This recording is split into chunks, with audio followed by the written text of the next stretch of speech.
Hey, so welcome. Today I'm talking about Frank Jackson's knowledge argument. So Frank Jackson's knowledge argument against physicalism, also known as the Mary's Room argument, has been much discussed. A very popular topic. Jackson first put it forward in an article of 1982 called Phenomenal Qualia. And later there developed a huge literature about it. Books, articles, videos, and so on, including a number of other essays by Jackson. The bibliography to the Stanford Encyclopedia entry on this, and there is a Stanford Encyclopedia entry on this, has dozens of entries, seemingly. I didn't count each one, but it seems like a lot. Recently, it's appeared in prominently, the knowledge argument has appeared prominently in the work of the panpsychist Philip Goff. So see, for example, his books Consciousness and Fundamental Reality and Galileo's Error, as well as various articles and videos by him. I'll discuss Goff's use of the argument later after introducing Jackson's version. So the knowledge argument, what is the knowledge argument? It purports to demonstrate that physicalism is false. What Jackson seems to mean is that the world as described by the physical, chemical, and biological sciences, this is a quote from him, leaves something out, quote, it leaves something out. This part of the argument seems to me obviously true. Physics, chemistry, and biology don't address culture and individual behavior and psychology, which would seem to be important facts about our world. In a later article, Jackson adds functionalist psychology to his list of physicalist sciences. So perhaps he would include certain kinds of anthropology and sociology. Anyway, the extent of what is covered by the term physicalism is not totally clear, but this probably doesn't matter too much for what I'm going to say about it. What's often forgotten about the knowledge argument is that it's about knowledge of other minds. So the problem of how we know other minds exist from our own is one that I've discussed before. It's an old problem. So how do we know other people have experiences like we ourselves do? We know that we have certain experiences when we act in the world, but how do we know that other people also have experiences, since we can't really see them or touch them or anything like that, sense them? The point of the original knowledge argument is that physical science doesn't tell us something important about other people. So physical science doesn't tell us everything that we might want to know. It doesn't tell us some important facts about other people. It leaves something out of our knowledge of other people. And the object of this knowledge is then by definition non-physical, since physical science can't deal with it. So the knowledge argument is about other minds, but is it about knowledge? Well, I'm going to suggest and argue, I suppose, that the knowledge argument is not actually about knowledge. I'm not sure whether this exact argument has been made before. As I said, there's a very large literature on the knowledge argument. But in any case, I want to be clear that my intention is not to defend physicalism, whatever that is. I simply want to show that the knowledge argument is not about knowledge, or at least that it relies on a peculiar concept of knowledge that would need to be specifically defended. You would have to actually argue for that version of knowledge or in order for the knowledge argument to work. The knowledge argument, therefore, in my view, is a bad argument against physicalism. Of course, there are other arguments out there. In my experience, most of the other arguments are also not good, but perhaps there are some good ones out there. So Jackson's original knowledge argument contains two thought experiments. It's basically a thought experiment. One of these is about Fred and one about Mary. Mary is more famous, but we'll start with Fred. So Fred experiences finer color gradations than anyone else that we know of, anyone else in history. He can distinguish colored objects in a way that no one else can do. So where a bunch of ripe tomatoes all look pretty much the same to us, Fred can see a stark difference in color. According to this thought experiment, we know everything physical there is to know about Fred. So we know all about Fred's anatomy and about his biology and physiology and about his behavior. But according to Jackson, none of this tells us what we really want to know about his color experience. I suppose what Jackson means is that Fred's subjective experience of color is left out of our physical knowledge of him. Well, let's say that one day scientists figure out how to change other people's physiologies to be like Fred's in the relevant respects. For ease of explanation, I'm going to introduce Jane into the thought experiment. Jane's not originally in Jackson's writings, but it'll be easier just to have another name that we can refer to. So let's say that scientists perform an operation on Jane so that her visual apparatus is now like Fred's. Now Jane can, we all suppose, experience color the way Fred experienced it. According to Jackson, Jane will have learned something non-physical about Fred. She will know more about Fred and especially about his color experiences.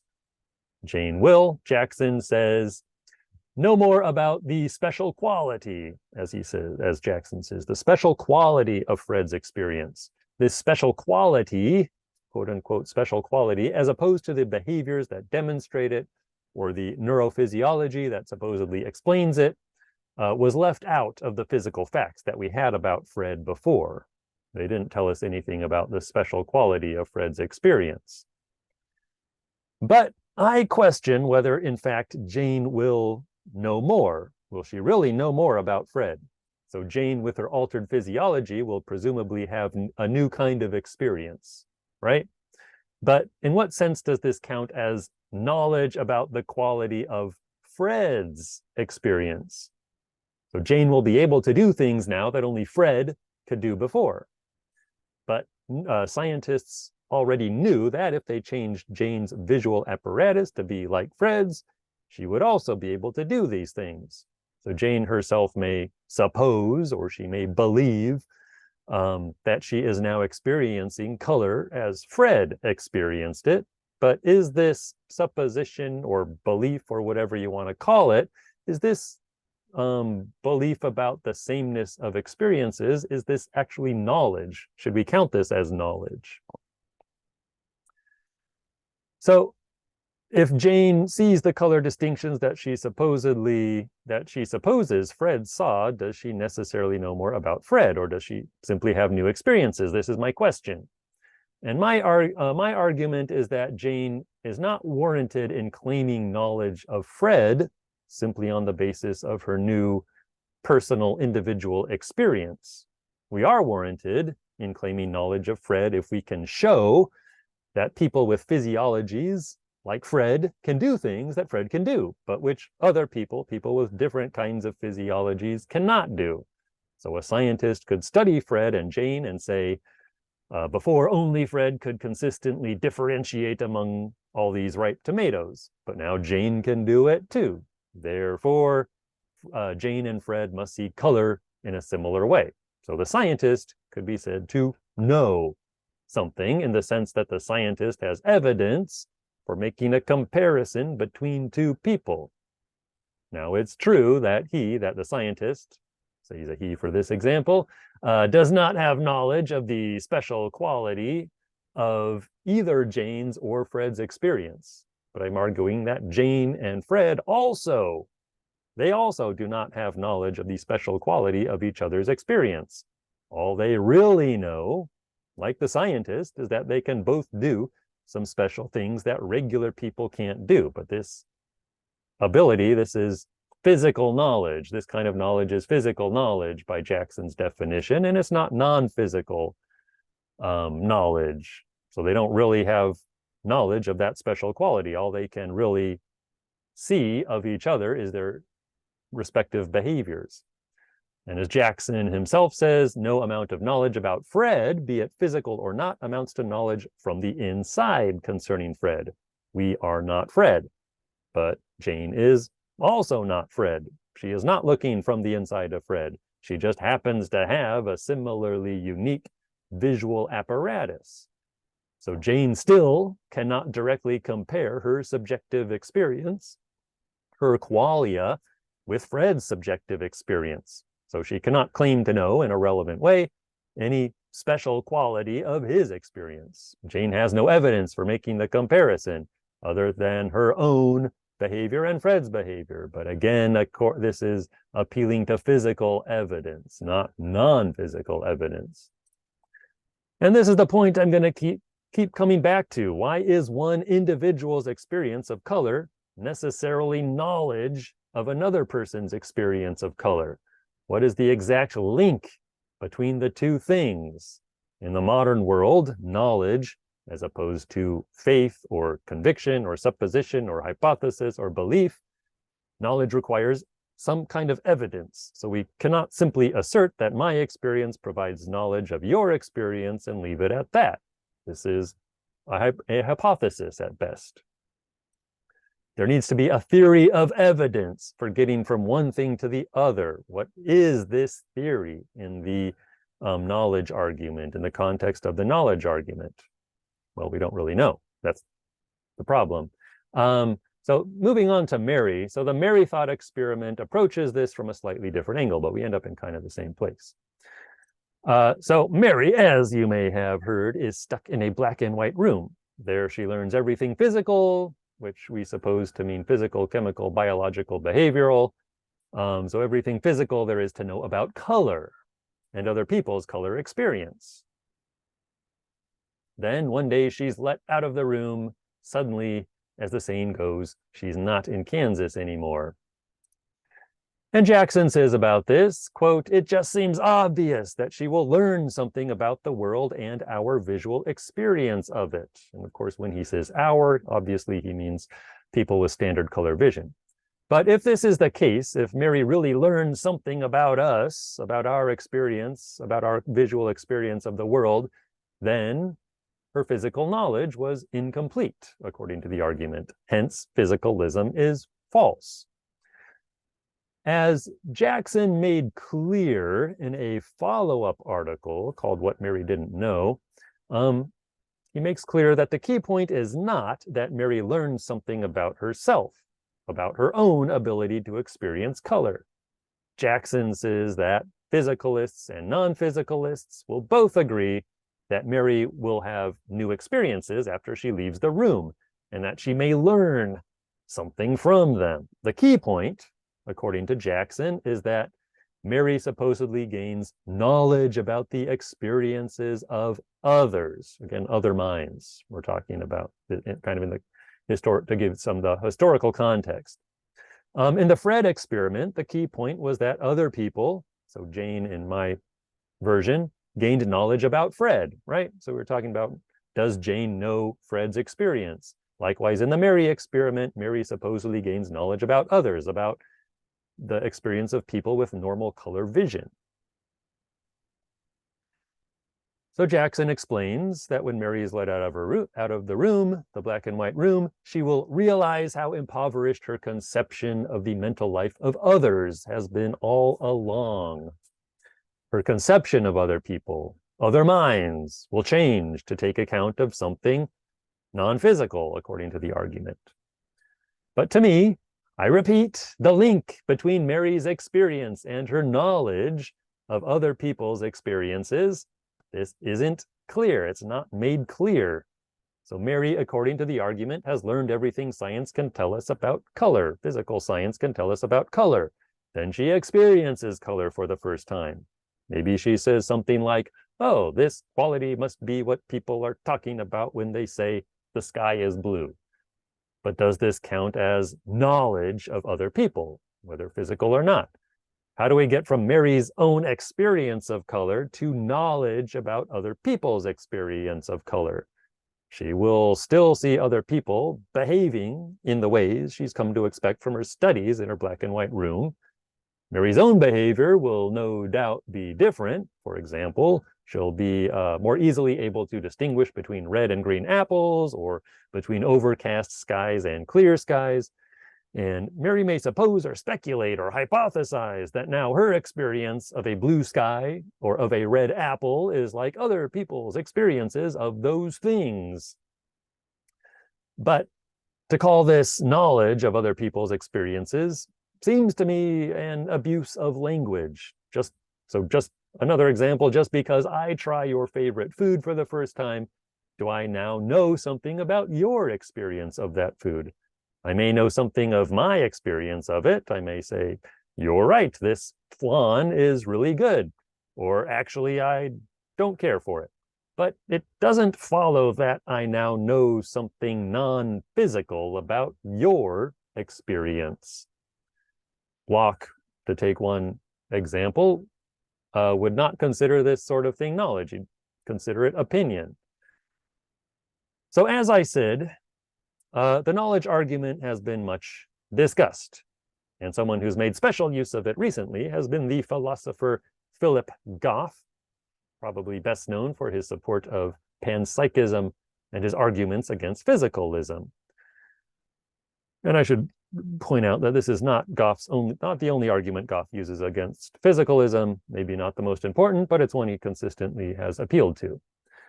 So Goff changes Jackson's knowledge argument so that it's no longer an argument about other minds, but is simply about Mary's experience. So he focuses on Mary. Let's leave aside Fred. So I'll reproduce here the steps of Goff's version coming from his book, Galileo's Error. So these are the steps that Goff gives.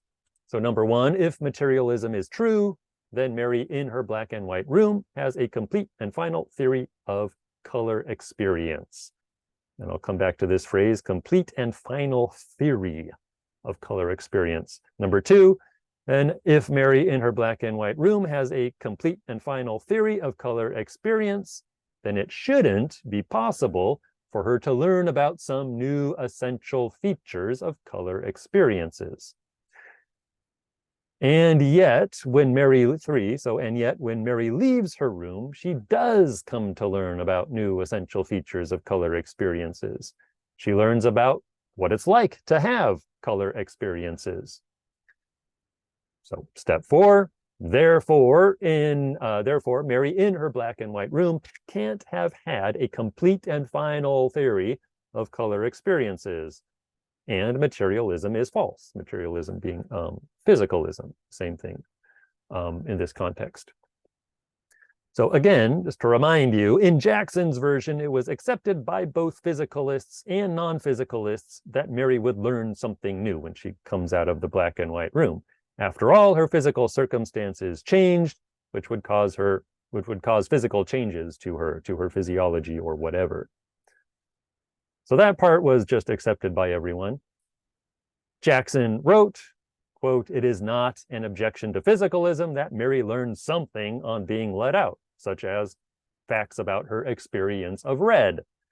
Before, continuing with the quote from Jackson, before she was let out, she could not have known facts about her experience of red, for there were no such facts to know.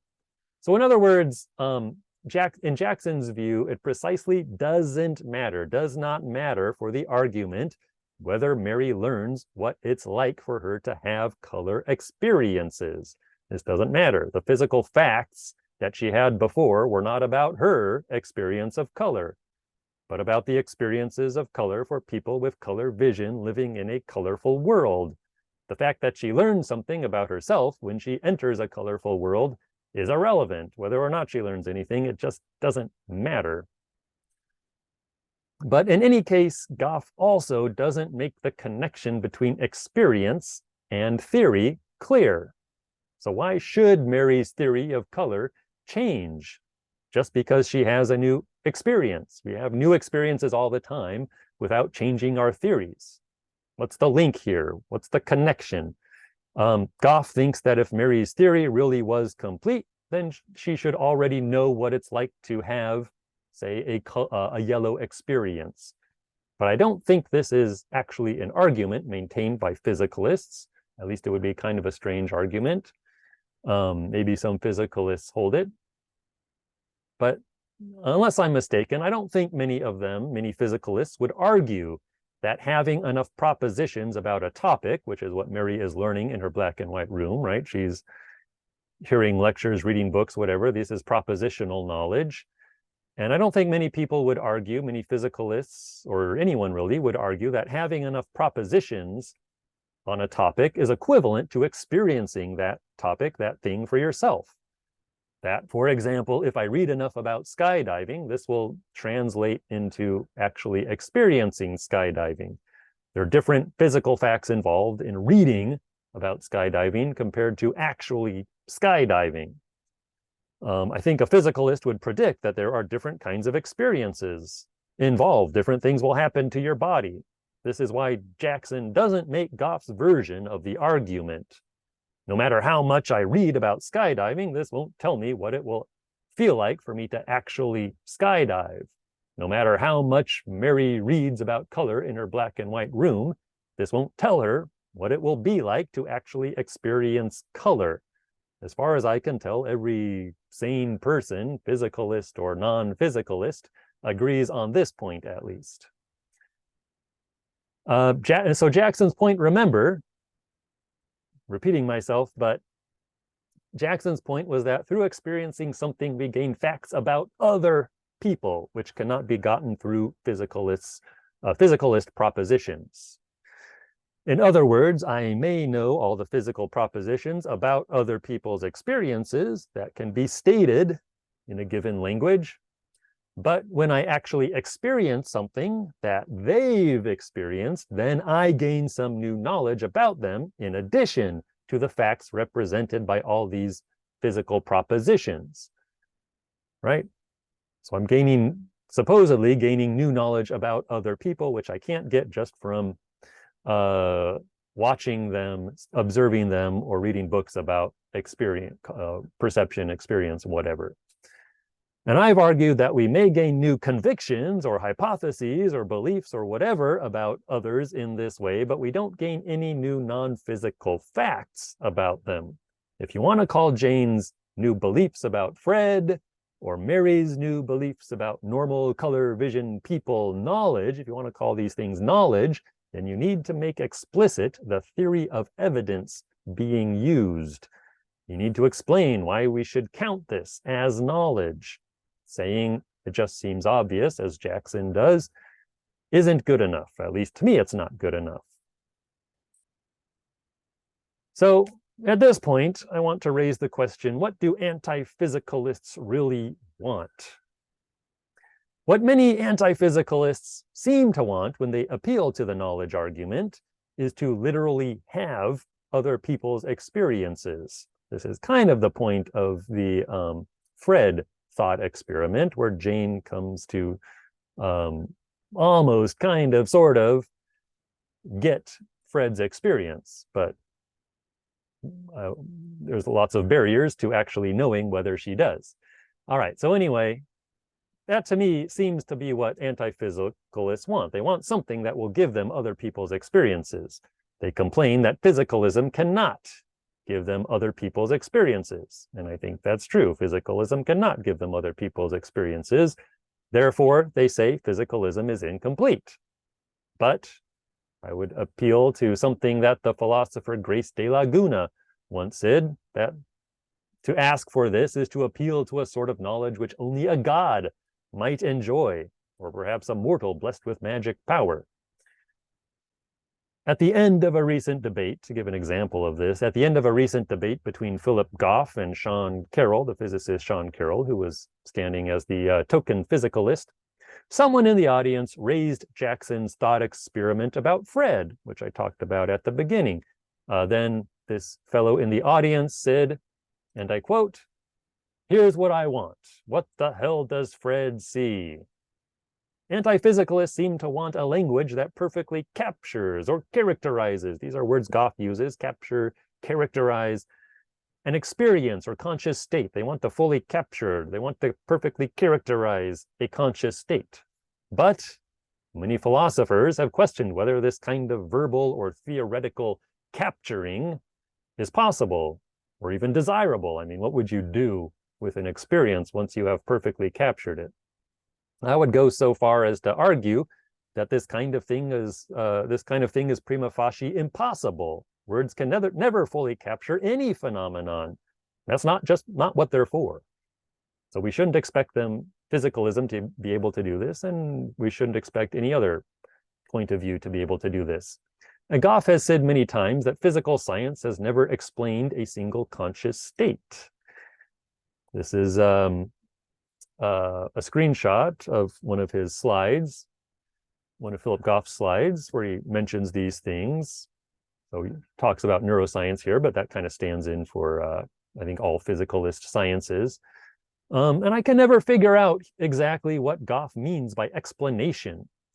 I have the feeling he means something more like representation, right? Capturing. The next bullet point down, he mentions fully capturing experience.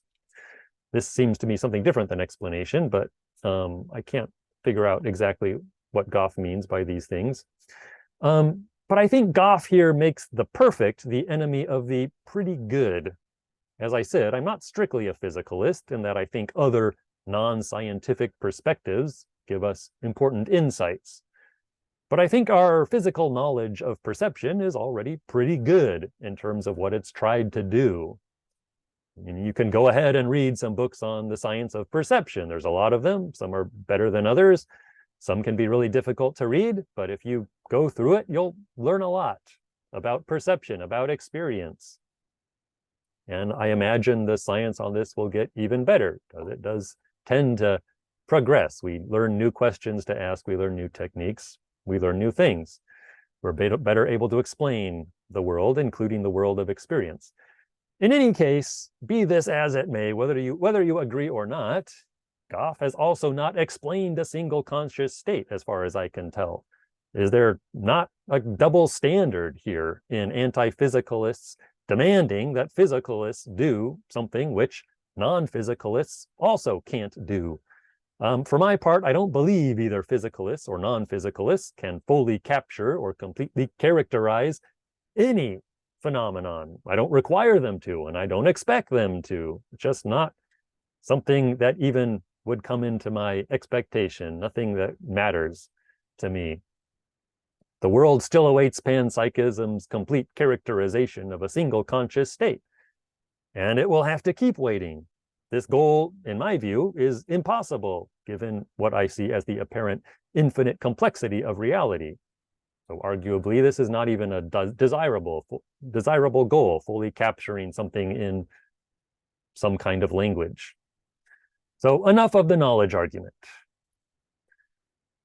But are there better arguments out there against physicalism? Well, you can let me know, right?